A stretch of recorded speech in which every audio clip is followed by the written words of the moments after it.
16 кастрычніка серада Белсат Зум Віталь Бабін. Вітаю, навіны і размовы з экспертамі і пра галоўнае за сёння запрашаю. У гэтых гарадах без газавага балончыка на вуліцу лепш не выходзіць. Якія беларускія рэгіёны самыя крымінальныя? Горш толькі ў Кітаі і Расіі. Беларусь зноў апусцілася ў рэйтынгу свабоды ў інтэрнэце.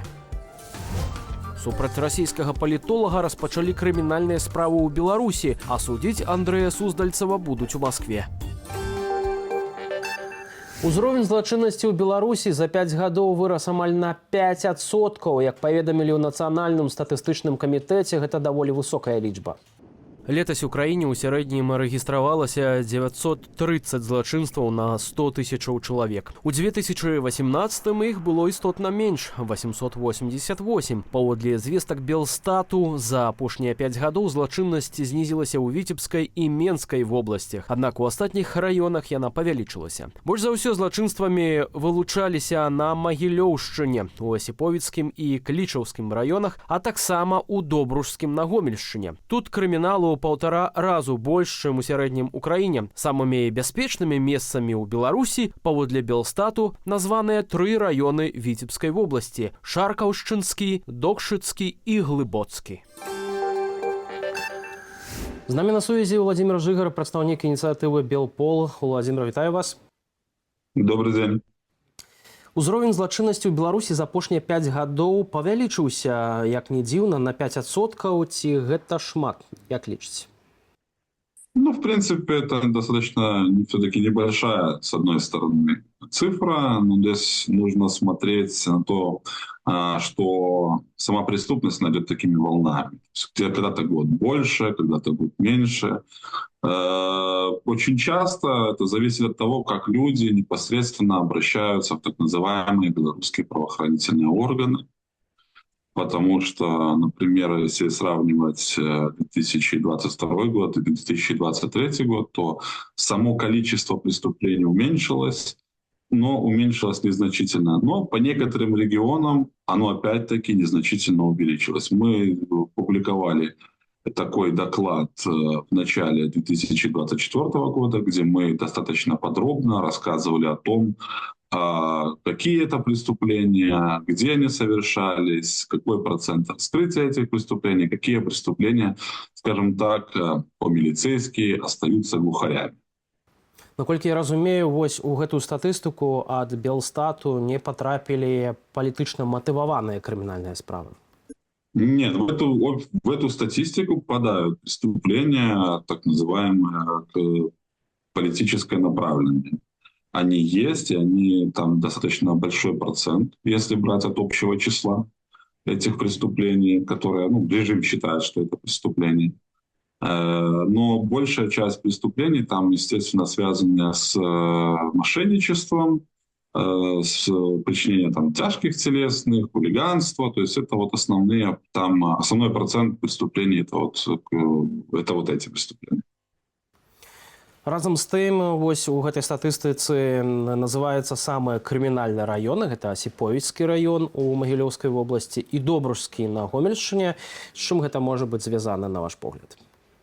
Сложно сказать, с чем это, конечно, связано, но я знаю, как будет происходить реакция в этих районных отделах. Там, конечно же, будут очень серьезные разговоры с руководством. Там, конечно же, будет очень серьезная накачка самих сотрудников, потому что преступления регистрируются, сотрудники не в состоянии, например, их раскрывать. Возможно, здесь идет тоже речь о том, что слабая раскрываемость и большое количество преступлений – это значит, что мало сотрудников и плохая профилактика преступлений, правонарушений.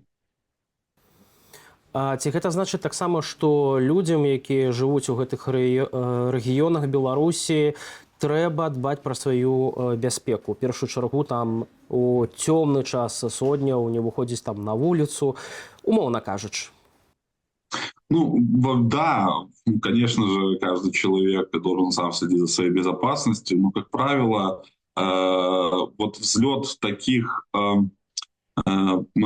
преступлений в отдельных регионах чаще всего связан, например, с тем, что мало у людей работы, много людей употребляют горячительных напитков, и самая такая распространенная в связи с этим преступление, самое распространенное, это кражи. И такие кражи достаточно тяжело сотрудникам раскрывать, потому что, опять-таки, это только в фильмах или там сериалах все так интересно, красиво и великолепно, но на деле это, как правило, ложится, переходит в такую категорию дела прошлых лет, и потом уже при задержании какого-нибудь там человека, который возьмет на себя, напишет явку с повинной, и эти преступления уже потом будут раскрыты и лягут уже в статистику раскрытия преступлений, связанных с прошлым периодом. Разам з тым сёння прадстаўнікі пракуратуры праводзілі адмысловую прэсавую канферэнцыю і распавядалі пра ўзровень карупцыі. Дык вось агульная колькасць карупцыйных злачынстваў у Беларусі складае не больш за 2%. Ці гэта можа выглядаць на праўду? Естественно, это неправда, потому что фактически коррупция у нас возведена в такой ранг государства, где государство в лице Лукашенко является главным коррупционером, где все подчинено, скажем так, верхушке этой всей коррупционной схемы. Мы рассказывали уже по коррупции БелАЗ, мы рассказывали про коррупционные моменты, связанные с Гуцериевым. Это все является одной такой системой, где попадаются единицы, и эти единицы, как правило, просто берут чуть больше, чем им можно было взять. И они составляют эти несчастные 2%, потому что на самом деле коррупция – это просто бич нынешней Беларуси, при котором Лукашенко говорит с первых дней своего правления о том, что он борется с коррупцией, а он не то, что с ней не борется, он ее создал и возглавил. Ці гэта значыць, што карупцыйныя злачынствы фіксуюцца не толькі на ўзроўні міністраў, іхных намеснікаў старшыняў, аблвыканкамаў, райвыканкамаў, а таксама на больш нізкім узроўні? Да, коррупция и есть практически на всех стадиях, да, то есть начиная от самых низших до, естественно, до элит, но повторюсь, что задерживают и привлекают установленные законом ответственности лишь тех, кто взял больше, чем ему было можно, где кто-то решил обойти общепринятые в режиме Лукашенко такие правила, нормы, и немножко позволить себе излишков. Этих людей задерживают, они через некоторое время показывают какой-нибудь такой душераздирающий материал о том, какая коррупция была и как это все вскрылось. Потом об этом, естественно, никто не вспоминает, и эти люди, как правило, даже не доходят до исправительных учреждений, где-нибудь оказываются помилованные в каком-нибудь совхозе, и их заставляют поднимать эти убыточные, например, колхозы, совхозы. Дзякуй вялікі за гэтую размову. У Беларусь прыбыла дэлегацыя бізнэсоўцаў з так званай ДНР. Візіт, які працягнецца да 18 кастрычніка, арганізаваў Цэнтр падтрымання экспарту ДНР. Паводле порталу «Рэформ-Ньюс» у сталіцы прадстаўнікі так званай Данецкай Народнай Рэспублікі правядуць сустрэчу ў гандлёвым прадстаўніцтве Расіі, а ў Магілёве стануць удзельнікамі эканамічнага форуму «Млын поспеху». Пра іншыя падзеі ў нашым скароце. Супраць палітвязня Міколы Дзядка завялі новую крымінальную справу паводле 411 артыкулу крымінальнага кодексу за нібыта непадпарадкаванне адміністрацыі калоніі. Апошнія 4 месяцы журналіста і актывіста анархісцкага руху трымаюць у штрафным ізалятары. У чэрвені 2022 яго засудзілі на 5 гадоў. Калі б не новая справа, Мікалай Дзядок змог бы выйсці на волю праз паўгода. Лукашэнкаўскі хубазік пагражае Максу Каржу, але крымінальнай справы на яго яшчэ не завялі. Допіс, прысвечаны папулярнаму беларускаму музыку, з'явіўся ў набліжаным да сілавікоў тэлеграм-канале. У ім сцвярджаецца, што Каржа выклікалі на размову, бо спявак на сваіх канцэртах за мяжою выкарыстоўвае бела-чырвона-белы сцяг і выказвае салідарнасць з Украінай. Нібыта пасля тэлефанавання з міліцыі Макс Корж пакінуў краіну. Прэзідэнт США Джо Байден плануе абмеркаваць з еўрапейскімі лідарамі падтрыманне Кіева. Паводле тэлеканалу CNN чакаецца, што дзеля гэтага ён неўзабаве наведае Нямецчыну. Там ён сустрэнецца з канцлерам краіны Оляфам Шольцам, прэзідэнтам Францыі Эмануэлем Макронам і прэм'ер-міністрам Брытаніі Кірам Стармерам. Раней лідары 4 краінаў планавалі сустрэцца з Уладзімірам Зяленскім на авіябазе Рамштайн, аднак сустрэчу адмянілі з-за ўрагану Мілтон. У чацвёртым туры Лігі нацыяў футбольная зборная Беларусі згуляла ў нічыю 1-1 з Люксембургам. Беларусы былі намінальнымі гаспадарамі. Сама сустрэча праходзіла ў Вугоршчыне. Першы тайм скончыўся ў нічыю 0-0, прычым Валерый Грамыка не забіў пенальці. У другой палове на гол Сергея Паліцевіча дакладным ударам з пенальці адказаў Жерсон Радрыгіш. У турнірнай табліцы наша каманда апусцілася на другі радок. На першым Паўночная Ірландыя, якая разграміла Балгарыю 5-0. Беларусь пагоршыла пазіцыі ў рэйтынгу свабоды ў інтэрнэце. Гэта вынікае са штогадовай публікацыі неўрадавай арганізацыі Freedom House. Сёлета наша краіна атрымала 22 балы са 100 магчымых супраць 25 балаў у папярэднім рэйтынгу. Такім чынам, складальнікі спісу канстатавалі пагаршэнне сітуацыі ў нашай краіне. Пры гэтым, як і раней, Беларусь засталася ў групе несвабодных краінаў. Стваральнікі рэйтынгу адзначылі, што найбольшае пагаршэнне сітуацыі за свабодай у інтэрнэце адбылося ў Кыргызстане, за якім ідуць Азербайджан, Беларусь, Ірак і Зімбабве. Найменшую колькасць балаў па 9 сёлета ў рэйтынгу атрымалі Кітай і М'янма. Спіс ахоплівае абмежаваную колькасць дзяржаваў, у ім не даецца ацэнка шматлікім краінам Еўразвязу, прыватнасці суседзям Беларусі, Польшчы, Літве і Латвіі. З намі на сувязі Барыс Гарэцкі, намеснік старшыні Беларускай асацыяцыі журналістаў. Барыс, вітаю. Добрый вечер.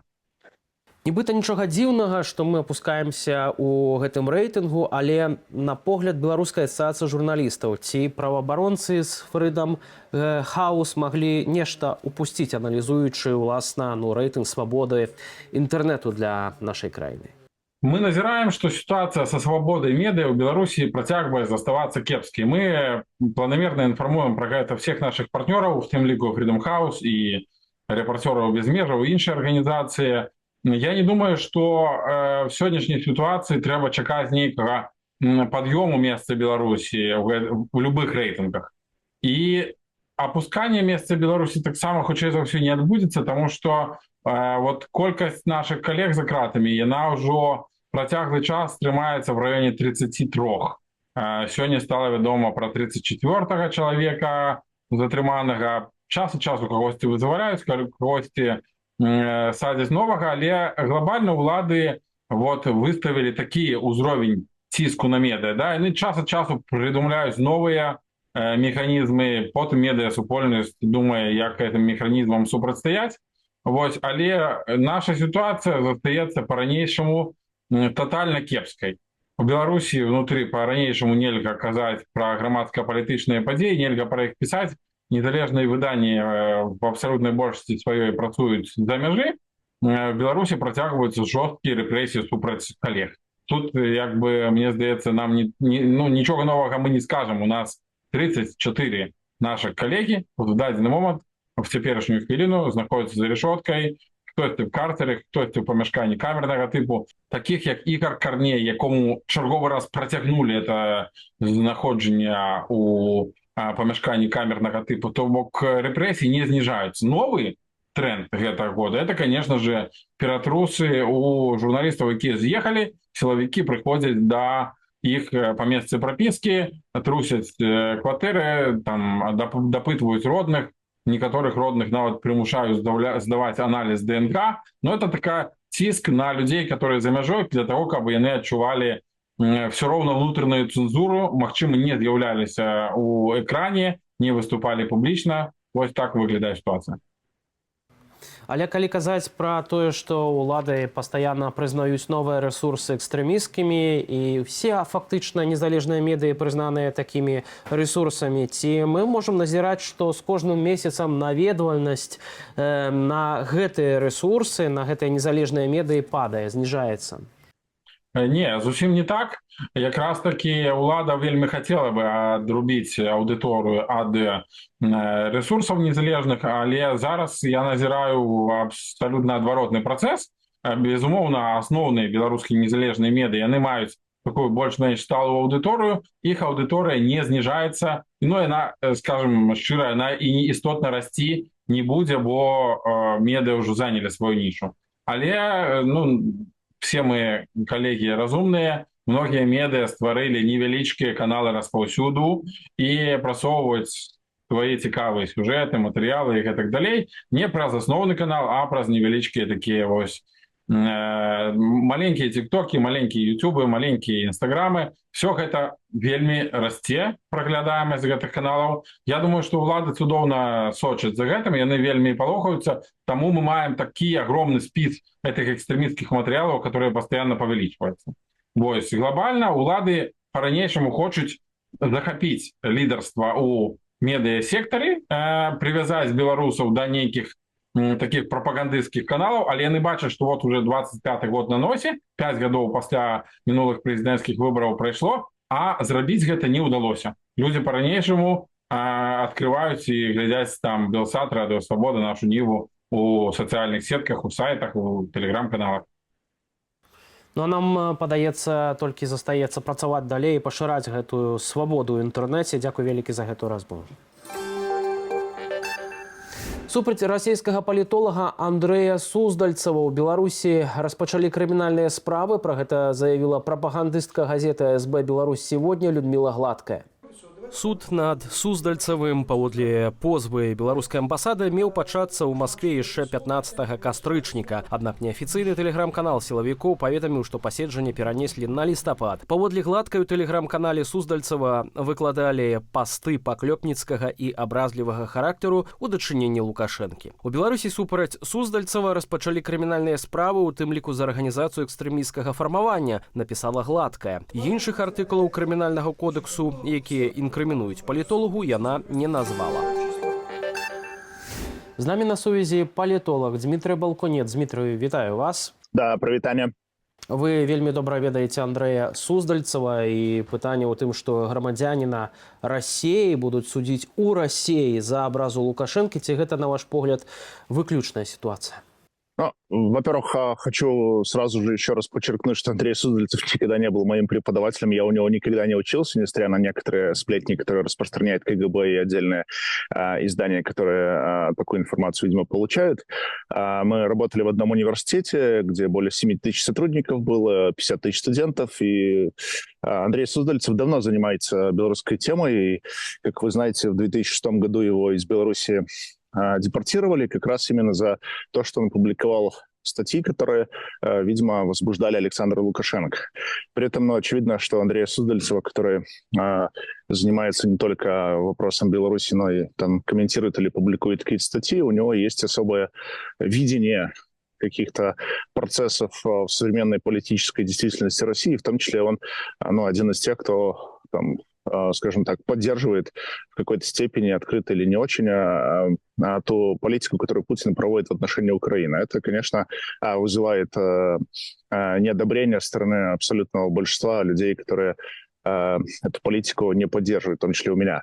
Что касается тех процессов, которые сейчас мы наблюдаем в отношении него, то, что его признали экстремистом в Беларуси, каналы его признали в прошлом году экстремистскими, это личное поручение Александра Лукашенко.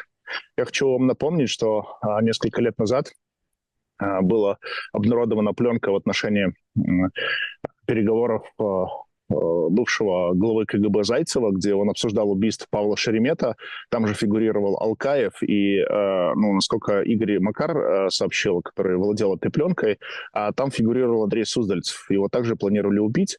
Шеремета убили в Киеве. И та запись, которая была обнародована, она подтверждала полностью голос Зайцева, и я предполагаю, что Суздальцев был, вероятно, одним из тех людей, которого Лукашенко планировал ликвидировать. Но, видимо, это ему не позволили сделать. Но сейчас открылось окно возможностей, потому что это лично для него, видимо, враг был, для Лукашенко один из граждан России, который там критиковал позицию Лукашенко. И, конечно, это такого рода поручения давал и может давать только Лукашенко. Я полагаю, что он постоянно Путину по этому вопросу жаловался.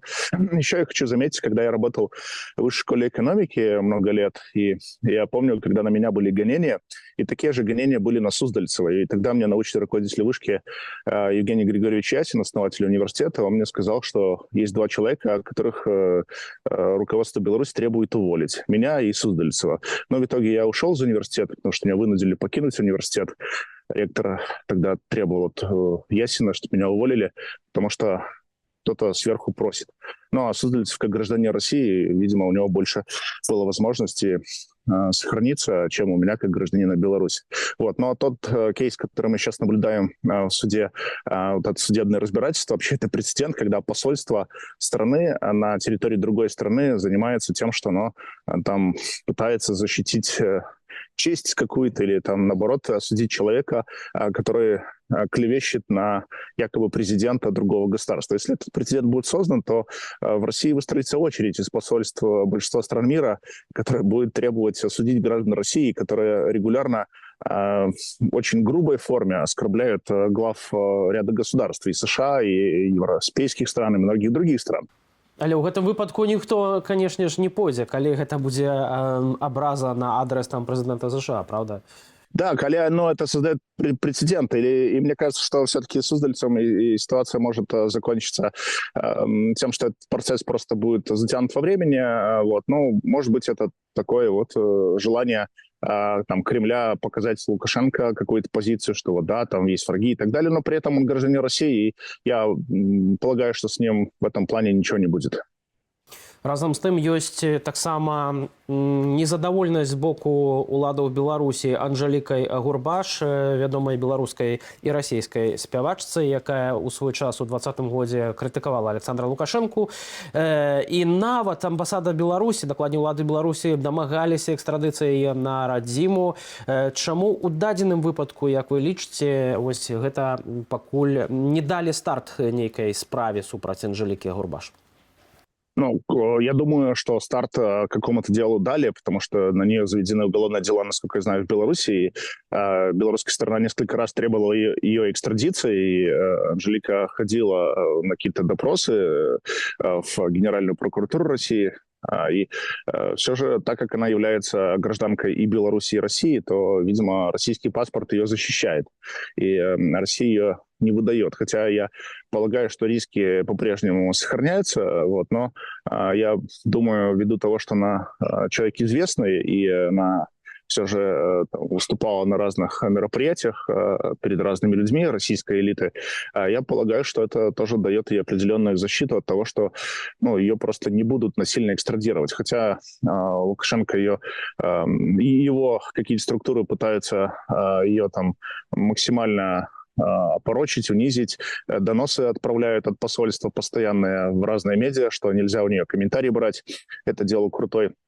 Я, кстати, хочу добавить, что я, когда работал вот в Вышке, на меня тоже приходили регулярно доносы, и мне об этом говорили журналисты ряда российских СМИ, которые постоянно получали от посольства разные клаузы. Я их никогда не видел, но они мне говорили, вот приходит главному редактору постоянно какое-то письмо из посольства, что вот такого-то, такого-то комментария брать нельзя, потому что он враг там Лукашенко, враг союзного государства, враг такой-то, сякой-то и так далее. И вот сейчас это все просто вскрылось, когда эти письма рассылаются. Я думаю, что, конечно, это никак не красит белорусское посольство вообще, потому что это позор. А посол занимается тем, что он кляузы, доносы какие-то пишет. Этим Шпаковский занимается. Этим занимается, там есть такая дама, которая Лукашенко карандаши подносила и ручки эти золотые.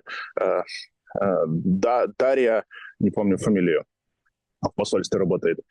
Дарья Шманай маете на увазе? Дарья Шманай этим конкретно тоже занимается, тем, что она цензурирует российское медиапространство вместе со Шпаковским, который там этим творчески занимается. Я думаю, что все это, конечно, вызывает раздражение российской некой элиты, администрации, может быть, Кремля, потому что это неправильная политика, какие бы ни были отношения, какая бы ни была ситуация, но это просто унизительно. И это идет поручение исключительно от одного человека, от Александра Лукашенко. И если это поручение спущено каким-то чиновником, то никто не может прийти ему и сказать, что вот мы не можем его выполнить, потому что все ему как бы должны отчитываться, как они пытаются наказать врагов. А для Лукашенко вот такие люди, как Анжелика Гурбаш и ряд других, которые в том числе выступали где-то на каких-то концертах, где он был, это для него враги стали, и он хочет их наказать любой ценой. И поэтому он не отступится, пока будет находиться в нынешнем кресле. Поэтому я полагаю, что все эти процессы, они больше для некого утешения Александра Лукашенко.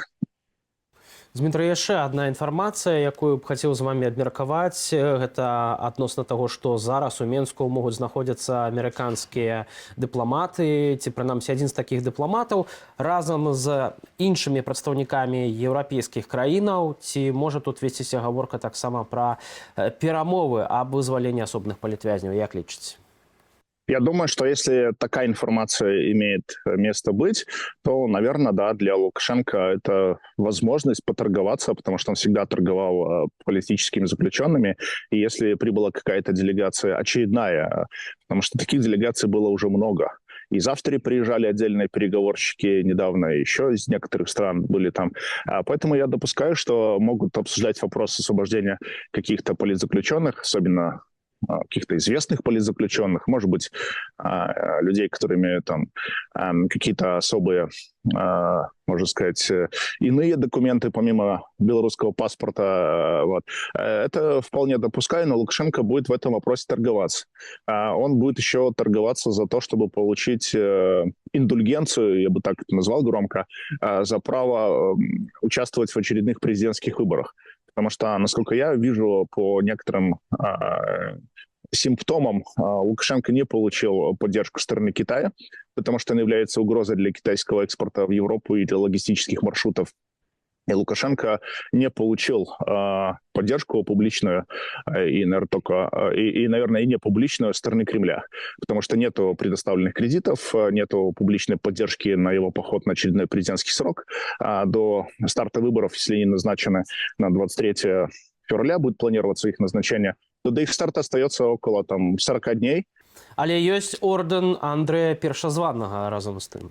Так, есть такі ордэн, але гэты ордэн выдаецца як звычайна для вельмі таких значных асоб. 6 чалавек толькі сусвету атрымалі такі ордэн. І, магчыма, гэты ордэн як знак того, что пора на пенсию сыходзіць. Тым больш, что я падкрэслю, что Лукашенко уже зрабіў усе такія крокі дзеля таго, каб сысці на пасаду толькі одну, якую ён уже займае, кіраўніка ВНС, тому што ён уже ўсё атрымаў, ўсё зрабіў. І таму я меркую, што ўсё ж таки гэта вельмі такі цікавы будзе час у бліжэйшы месяц, калі Лукашенко будзе вызначацца. Але калі ён ўсё ж таки пойдзе на выборы без падтрымкі з боку усхода ці захада ці кагосьці яшчэ, то я думаю, што гэта будзе вельмі такі негатыўны сігнал для яго персанальны, для яго сям'і. Таму што гаранты яму ніхто бяспекі даваць больш не будзе. Дзякуй вялікі за гэтую размову. А у нас штогадовае ўзважванне гіганцкіх гарбузоў у Half-Moon Bay, што ў амерыканскім штаце Каліфорнія. Яно завяршылася захапляльным фіналам. Перамог гарбуз вагою 1120 кілаграмаў, які выгадаваў Трэвіс Джинджер са штату Міннесота. Гэта 4-е чэмпіёнства фермера на гэтай імпрэзе, якое сёлета прынесла яму прыз памерам крыху больш за $22 000. Падрабязней у нашым наступным відэа.